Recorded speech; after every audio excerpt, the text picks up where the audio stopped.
చంద్రబాబు నాయుడు గారి కూటమి ప్రభుత్వం అధికారంలోకి వచ్చినటువంటి 19 నెలల కాలంలో ఏం చేస్తా ఉన్నారు వీళ్ళు అని అంటే దోపిడీ, దుబారా, జల్సా ఖర్చులు, ఏదైతే అడ్డగోలుగా టెండర్లతో సంబంధం లేకుండా వాళ్ళకి దోచిపెట్టేటటువంటి కార్యక్రమం.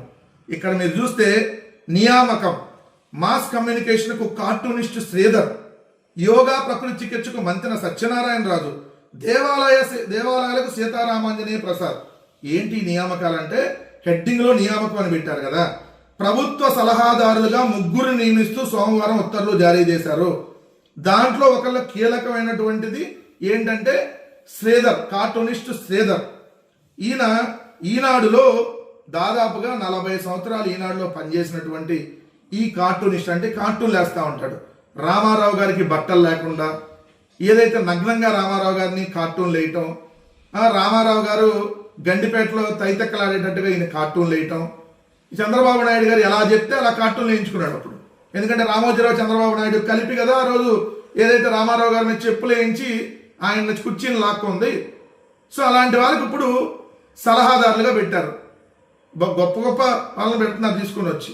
అసలు ఈ సలహాదారులుగా 19 నెలల్లో మీరు ఈ 3తో కలిపి 38 మంది అయ్యారు. 19 నెలల కాలంలో 38 మంది సలహాదారులు. అంటే నెలకొచ్చి 2 సలహాదారులు నియమిస్తున్నారు. ఒక్కొక్కరికి 4 నుంచి 5 లక్షల మధ్య శాలరీ, మళ్ళీ వాళ్ళకి అలవెన్స్లు, వాళ్ళకి సంబంధించిన మళ్ళీ ఫ్లైట్ ఛార్జెస్, వాళ్ళ ఆఫీస్ ఖర్చులు, మళ్ళీ వాళ్ళు కొంతమంది ఎంప్లాయీస్ రిక్రూట్ చేసుకోవడానికి ఇది. అంటే ఒక్కొక్క కన్సల్టెంట్ మీద దాదాపుగా 7-8 లక్షలు ఈరోజు రాష్ట్ర ప్రభుత్వం వాళ్ళకు దోచి పెడతా ఉంది. 19 నెలల కాలంలో 38 మంది కన్సల్టెంట్ల వల్ల ఈ ఆంధ్రప్రదేశ్ రాష్ట్రానికి వచ్చినటువంటి సంపద సృష్టి ₹1 చెప్పండి చంద్రబాబు నాయుడు గారు.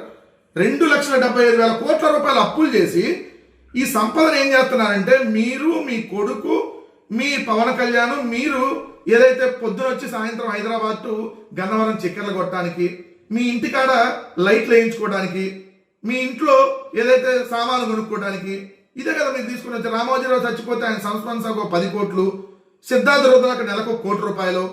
ఇప్పుడు 38 మంది సలహాదారులకి దోచిపెట్టేటటువంటి కార్యక్రమం. ప్రతి నియోజకవర్గానికి కన్సల్టెంట్లు ఇష్టం వచ్చినట్టుగా అడ్డగోలుగా సోషల్ మీడియా మంత్రులకు సోషల్ మీడియా అడ్వైజర్లు అంటాం. ఏం బగలు తీశారని వీళ్ళు మంత్రులు, ఏం బగలు తీశారని. సో సోషల్ మీడియా అడ్వైజర్లు పెట్టి మళ్ళీ వాళ్ళకి దోచిపెట్టడం, మొత్తం రాష్ట్ర సంపదను మొత్తం ఏ విధంగా దుబారా చేయాలి, ఏ విధంగా దోచిపెట్టాలంటలో ఈ క్లియర్గా ఈరోజు ఈ సలహాదారులతోనే ఏదైతే చంద్రబాబు నాయుడు గారి కూటమి ప్రభుత్వం ఏ విధంగా దోచిపెడుతుందో క్లియర్గా అర్థమవుతుంది.